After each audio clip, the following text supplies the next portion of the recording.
Remember, remember, the 5th of December, Scientology's treason and plot. I know of no reason why Lisa McPherson should ever be forgot.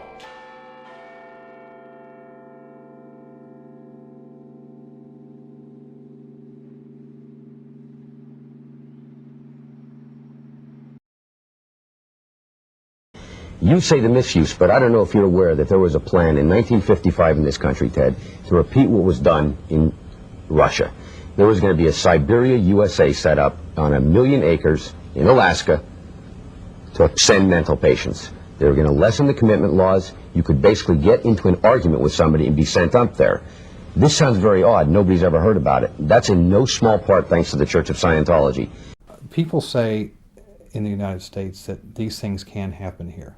Mental screening that only took place in the old Soviet Union or communist Vietnam or those places. It's not true. I want to talk in some detail about the Citizens Commission for Human Rights, or the CCHR. The CCHR was created in 1969, founded by the Church of Scientology. If you were president, would you work to phase out the IRS? Immediately.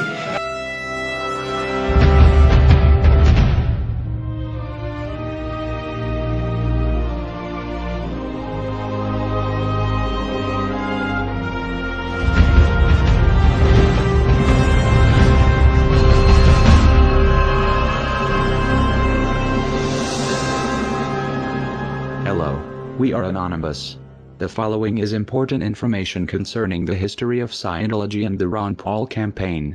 In a 2008 interview on Blog Talk Radio, a representative from Texas contacted Ron Paul with concerns about the Church of Scientology, specifically Scientology's tax-exempt status. Ron Paul's reply was read on the air. Posted on the site there in Texas where they're trying to outlaw Scientology from the RNC. So I'm going to try and bring them on, and hopefully they are who they say they are. Well, I will tell you that there are multiple chairs from the precincts down there that do have the power to do that are in anonymous, so it could very well be. Yes. Hello? Yes. Is this Maybe? Yes, this is Maybe. Oh, good. I was the Galveston County delegate yesterday. Yes, that's great. Tell us about that. Yes. Well, I was brought in as a delegate under the Ron Paul people, and I'm one of 6 out of District 341, or Precinct 341, and I wrote a resolution out the day before the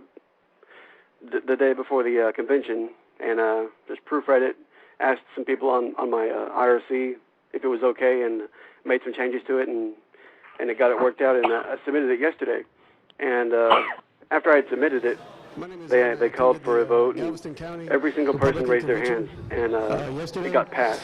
And it's going to appear, you can go to the website, it's called GalvestonCountyGOP.com, and I'm not sure when they're going to post the resolution on the website, but that's where they said they would be posted. And it's going to be resolution issue number 9, resolutions concerning religious issues, number 162.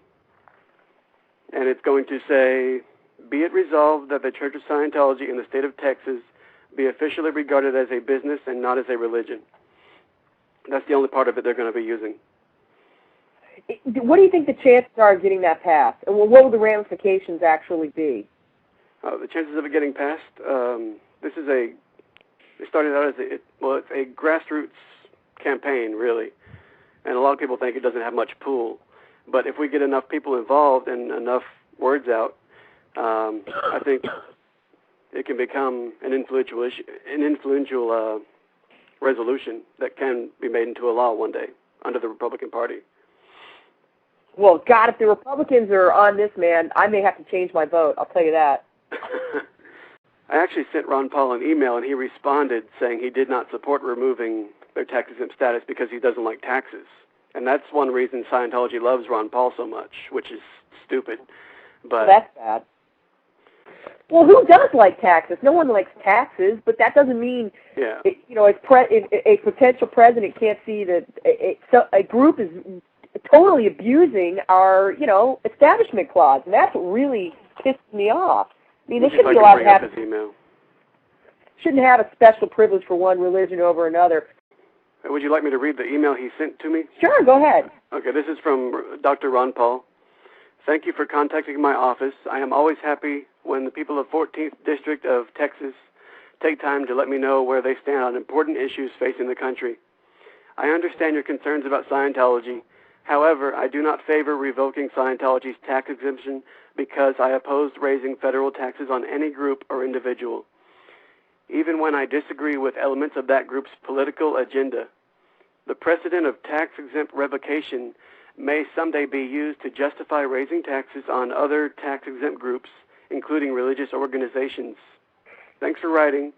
Please do not hesitate to contact my office with any other questions, comments, or suggestions. Sincerely, Ron Paul.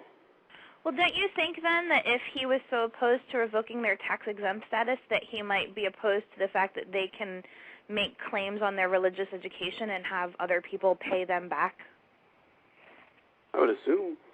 Yeah, that would be the point to make, I think, with him, is that, hey, you're actually paying them money. Well, exactly. He likes that even less. What they didn't know is when Ron Paul said, "I understand your concerns about Scientology," Paul knew much more than he was letting on. Paul and his campaign have had a close working relationship to the Church of Scientology through their front group, Citizens Commission for Human Rights. His claim to not support revoking Scientology's tax exemptions probably has less to do with opposition to raising federal taxes and more to do with a private meeting Paul had with the CCHR the year before in November of 2007, where attendees paid a minimum of $1,000 to speak with Paul. From a CCHR email in November 2007.